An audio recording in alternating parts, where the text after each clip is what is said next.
Inform చేయడం జరిగింది.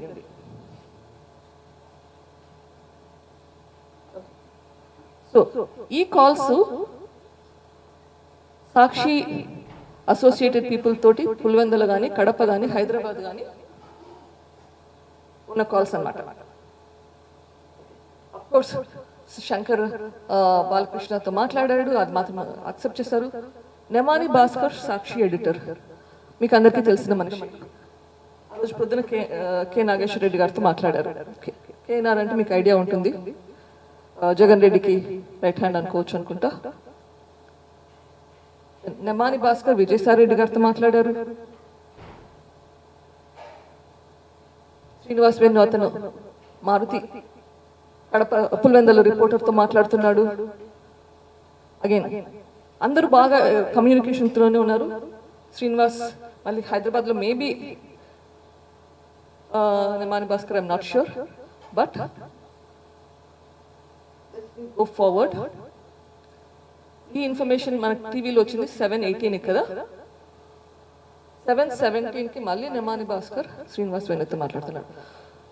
So communication channel అయితే కంటిన్యూస్ గా ఓపెన్ ఉంది, ఇన్ని కాల్స్ నడుస్తున్నాయి.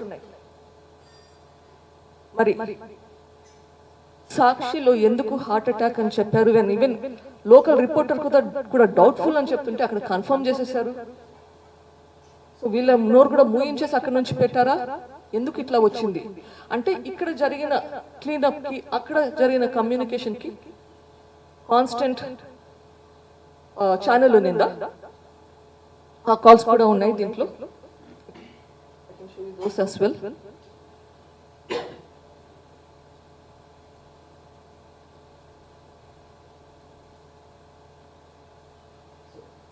పొద్దున్నే ఎన్ని కాల్స్ ఉన్నాయో back and fourth, Avinash, KNR, Krishnamohan, ఇవన్నీ ఇన్ఫర్మేషన్ సిబిఐకి ఇచ్చాను.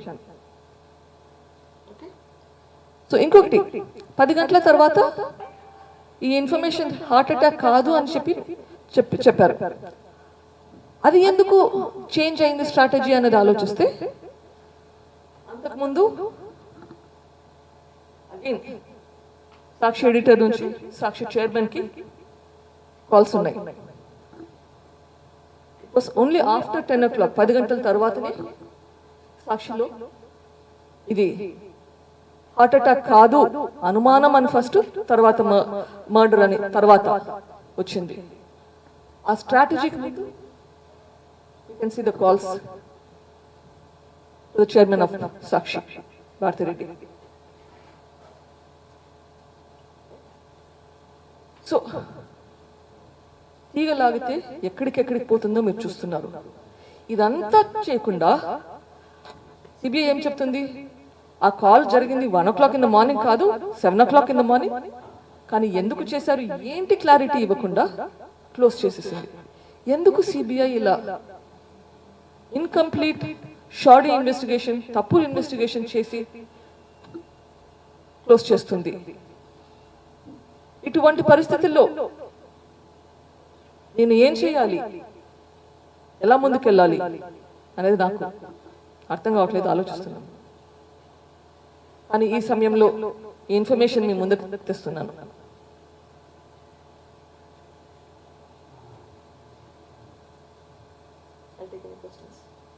మేడం, భారతిరెడ్డికి పదే కాల్ చేసినప్పుడు నియమాలు భాస్కర్